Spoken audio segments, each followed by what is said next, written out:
Operation Tungsten was a Second World War Royal Navy air raid that targeted the German battleship Tirpitz. The operation sought to damage or destroy Tirpitz at her base in Karfjord in the far north of Norway before she could become fully operational again. Following a period of repairs, the British decision to strike Karfjord was motivated by fears that the battleship, upon re-entering service, would attack strategically important convoys carrying supplies to the Soviet Union. Removing the threat posed by Tirpitz would also allow the Allies to redeploy the capital ships which had to be held in the North Sea to counter her. After 4 months of training and preparations, the British Home Fleet sailed on 30 March 1944. An aircraft launched from 5 aircraft carriers struck Karfjord on 3 April. The raid achieved surprise, and the British aircraft met little opposition.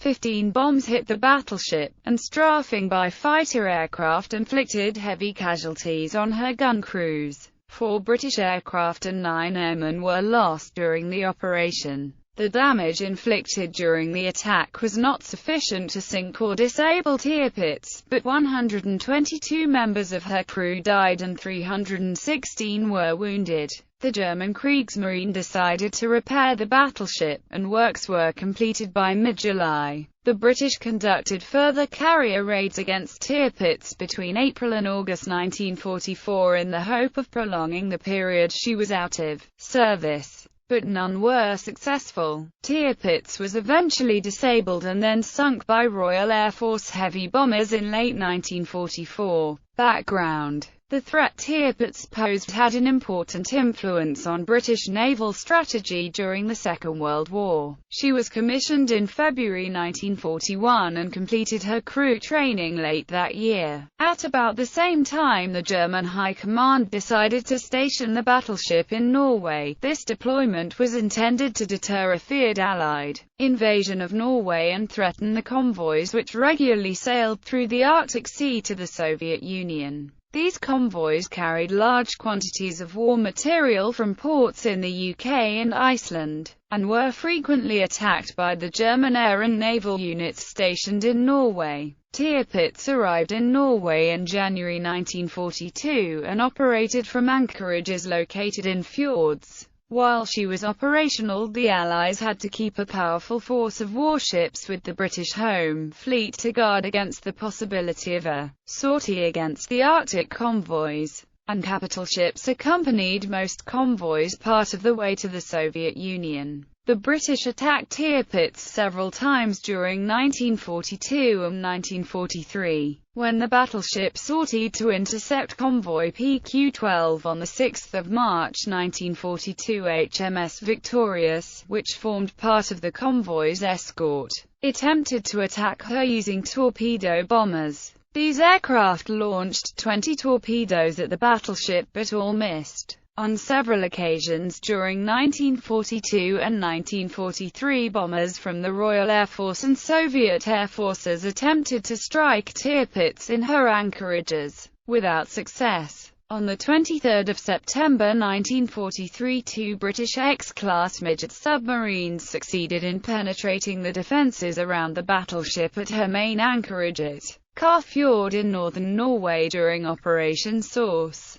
and placed explosive charges in the water beneath her. This attack caused extensive damage to Tirpitz, putting her out of service for 6 months. Repairs to Tirpitz were carried out using improvised facilities at Karfjord as it was considered too risky to attempt to move the damaged warship to Germany. Instead, equipment and work crews were shipped to the fjord from German ports. On the night of 10–11 February 1944, 15 Soviet aircraft attacked the battleship, but did not cause any damage. By 17 March, the repairs to Tirpitz's armament, machinery and hull were complete, but several minor repair tasks were outstanding. During the period the ship was under repair, Scharnhorst, the only remaining operational German battleship, was sunk on 26 December during the Battle of the North Cape. Following this engagement, the Royal Navy stopped deploying battleships to cover convoys traveling to and from the Soviet Union. By this stage of the war, the Allies also had large numbers of anti-submarine and anti-aircraft escort ships available, and were able to assign strong forces to protect all of the Arctic convoys. German submarines operating in the Norwegian Sea were rarely able to evade the convoy escorts, and few merchant vessels suffered damage from enemy attack. The British government and Royal Navy were concerned about the threat Tirpitz posed once she re-entered service. Allied intelligence tracked the progress of work on the battleship using decrypted German radio signals,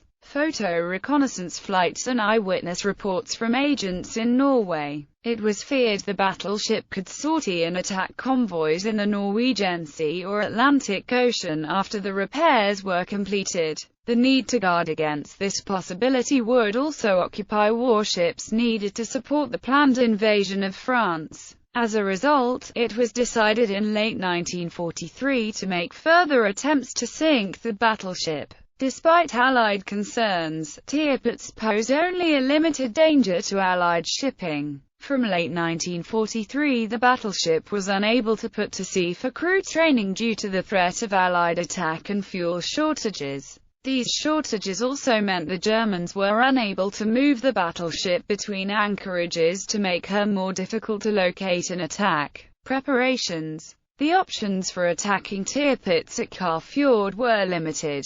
Another submarine-borne raid was considered impractical as intelligence gathered from intercepted radio transmissions and field agents indicated that the battleship's underwater defenses had been improved and more aerial reconnaissance patrols of the region were being flown. The commander of the Royal Air Force's Bomber Command, Air Chief Marshal Sir Arthur Harris, also refused to attempt a heavy bomber raid on Tirpitz on the grounds that the Karfjord area was beyond the effective range of these aircraft and the battleship's guns would cause heavy casualties. After these two options were ruled out, the task was assigned to the Home Fleet's aircraft carriers. At this time the large fleet carriers HMS Furious and Victorious and 4 smaller escort carriers were ready. Planning for the raid on Karfjord began in December 1943. Vice Admiral Bruce Fraser, the commander of the Home Fleet, was not optimistic about the prospects for success, and had to be persuaded to undertake the operation by First Sea Lord Sir Andrew Cunningham. Fraser gave his second-in-command, Vice Admiral Sir Henry Moore, responsibility for planning and leading the raid. The operation was initially designated Operational Thrustful, but was later renamed Operation Tungsten. The attack was originally scheduled for mid-March 1944, shortly before the time Allied intelligence believed Tirpitz would become operational. However, it was delayed by 2 weeks while Victorious was fitted with new radars. The British considered cancelling Operation Tungsten in February as Victorious was also needed in the Indian Ocean to counter a build-up of Japanese warships at Singapore. To enable the attack to proceed,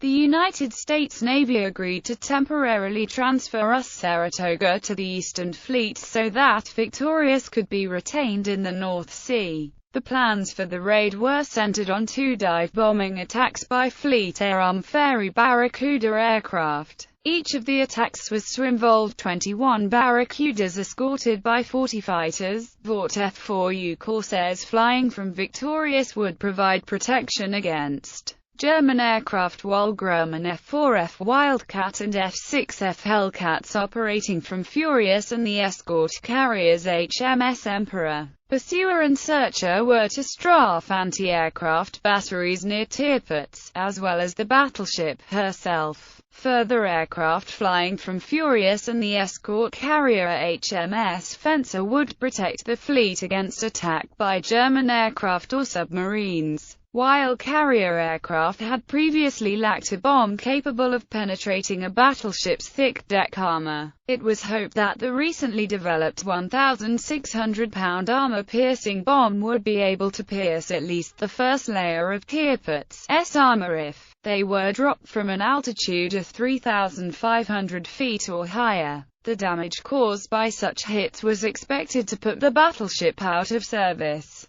9 of the Barracudas were to be armed with 1,600-pound bombs, and a further 22 would each carry 3 500-pound semi-armor-piercing bombs that were capable of penetrating the lightly protected upper decks of the ship if dropped from above 2,000 feet. The remaining 10 aircraft would be armed with 500 and 600-pound general-purpose bombs and with anti-submarine bombs intended to inflict casualties among the battleship's crew and cause underwater damage if they exploded in the water near her hull. The aircraft carrying high-explosive bombs were to initiate the dive bombing of Tirpitz, as it was hoped that these weapons would knock out at least some of the battleship's anti-aircraft guns before the main attack commenced. The Fleet Air Arm units selected for Operation Tungsten conducted intensive training from February 1944. A high proportion of the airmen were inexperienced, and the captain of Victorious estimated that 85% of the aircrew embarked on his ship had not previously operated at sea.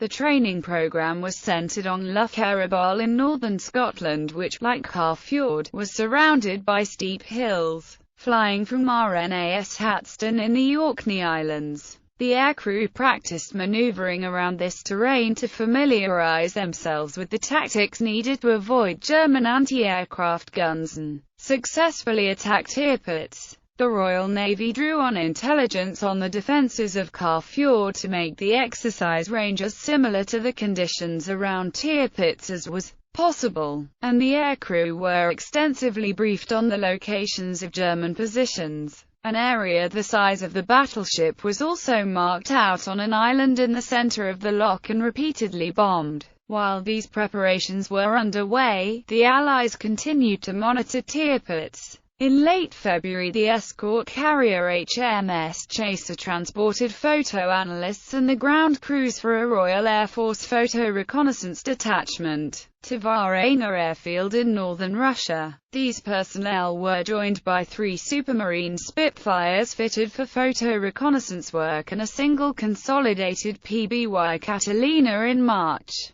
The Spitfires flew regular sorties over Carfjord and took very detailed photographs of Tirpitz and the nearby anti-aircraft batteries on 12 and 13 March. After being developed, the Catalina flew these images to the UK. Although the German forces in northern Norway detected the Spitfire flights, the Carfjord area's defences were not increased or placed on alert. On the 16th of March, 8 British, Dutch and Norwegian submarines were directed to take up positions off the Norwegian coast after decrypted German radio messages indicated that Tirpitz may have been preparing to depart Carfjord for Germany to complete her repairs. A further 8 British and Dutch submarines were dispatched on the 18th of March. But 2 days later it was concluded that Tirpitz was not about to put to sea and the submarines were diverted to other tasks or ordered back to port. On the 21st of March, British intelligence warned the Admiralty that due to recent Soviet advances on the Eastern Front, the Germans were placing a strong emphasis on disrupting the flow of supplies to the Soviet Union and could dispatch Tirpitz to attack any convoys not escorted by capital ships.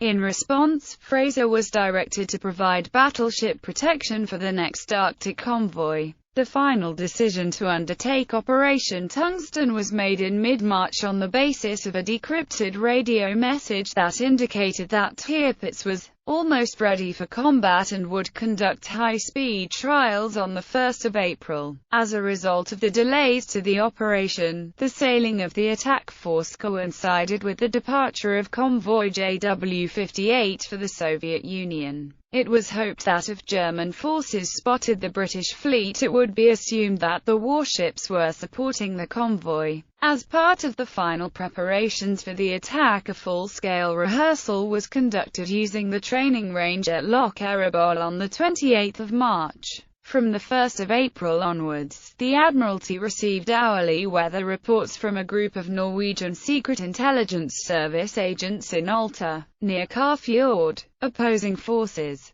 The Royal Navy assembled a powerful force for Operation Tungsten. The main striking force was made up of 2 wings of Barracudas. 8-wing comprising 827 and 830 naval air squadrons, and 52-wing with 829 and 831 naval air squadrons, while 8-wing was normally based on board Furious and 52-wing on Victorious. Moore chose to station a squadron from each of the wings on each carrier so they could launch simultaneously and go into battle as formed units. The 163 Fleet Air Armament in the attacking units included 28 New Zealanders, 3 Canadians, 2 Australians, and 1 South African. The remainder were British. The large number of warships assigned to the operation were initially split into 2 groups. Force 1 was personally commanded by Fraser on board the battleship HMS Duke of York, and also included Victorious, the battleship HMS Anson, a light cruiser and 5 destroyers. Force 2 was commanded by Rear Admiral Apalache Bissett and comprised Furious, the 4 escort carriers, 5 destroyers and 2 tankers.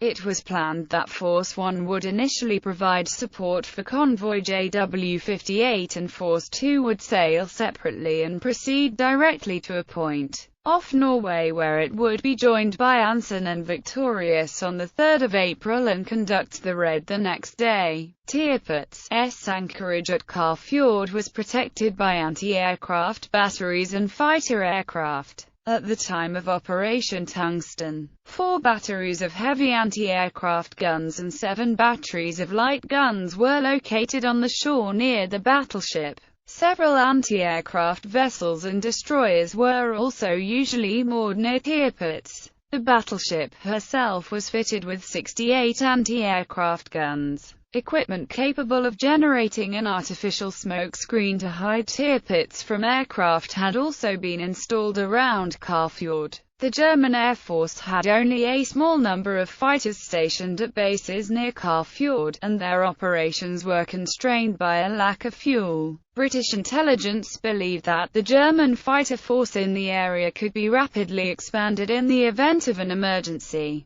The Luftwaffe typically conducted 3 reconnaissance flights into the Arctic Sea each day.